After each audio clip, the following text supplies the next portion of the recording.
mengko bapatine Pandhawa jeneng ingsun ning bakal mujudi. Oh nggih. Menawi tetela mekaten kula namung ngestaken dawuh. Kartomarma wonten dawuh. Mara enggal tatanan barismu parintahna marang kabeh para kadang ngujug-ujug marang praja Ngamarta wigati ngrubuhake gendera kamardikan Ngamarta Parmadal Pasilan aja kaya bocah cilik lakumu. Enjing bidal gumurung saking Astina Nagri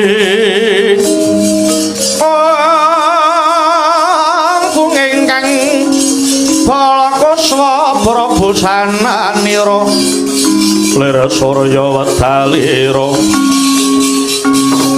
saka ing jalane diarasa medangi jagat tuk mungup-mungup aning sabocah ing wukir merbabak bang sumirat ana sarating surya nampek mega lan gunung-gunung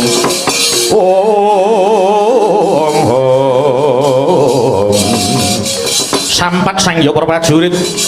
bidaling para wadyabala yen Sinandra sing wanebah papan sigra mangsa lumampah Nutwirama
Wadya kang lumampah kumpul sajuru-juru hatata jaro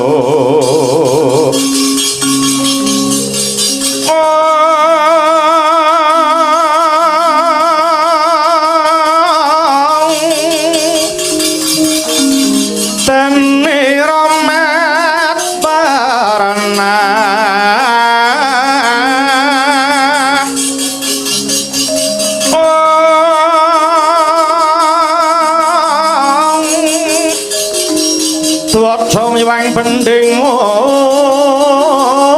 ompong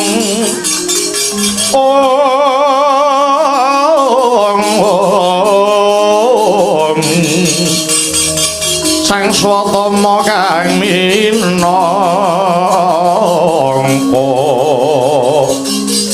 cucuk ing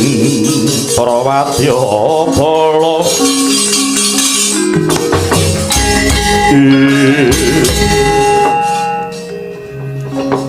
Adimas Wisanggeni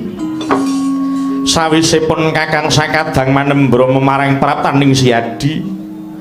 pun kakang bakal ngendikake siatining para kadang tumrap marang Yayi Wisanggeni Dimas sawetara dina para kadang arep-arep marang sowanmu dene kang wigati amung kinen madhangake pepeteng kang sumandang marang para kadang sumarambah para kawula praja Ngamarta hawit mrihatinake marang murcaning pepundhen Pandhawadi pangrasanipun kakang sakadang ya mung Siadi kang bisa nuduhake mungguh ana ngendi murcaning pepundhen Pandhawa Wisanggeni Yayi Wisanggeni aja dadak nganggo wigih alringa mara enggal matura mungguh ana ngendi murcaning pepundhen Pandhawa wektu iki Yayi ya aku nggaris ngandeli apa sing dadi kandhane kakang-kakangku iki bakune swasana pendhapa iki padhang ya saka kowe ora ya saka kowe merga iki wis kondhang bocah sing titis bocah sing waskita pengira iramu upama meleseto ya mung sarambut sinigar mula tak jaluk kowe aja gawe gelaning kadang-kadangmu iki Le Wisanggeni kowe kudu nuruti yen nganti kowe ora iso madhangke lelakon iki wis lerene olehmu dadi Wisanggeni kowe dadi mbilung wae ya para kadang matur nuwun awit semono ing dadi kapercayane para kadang marang aku Kakang Pancawala lan kabeh para kadang padha sumurupa wektu iki murcaning pepundhen Pandhawa ki ora murca nglangke nanging pancen ana wigatine dene wigatine mbudidaya murih Ngamarta iki dene Gusti kang nyipta jagat tansah pinaringan tentrem tumata lan sentosa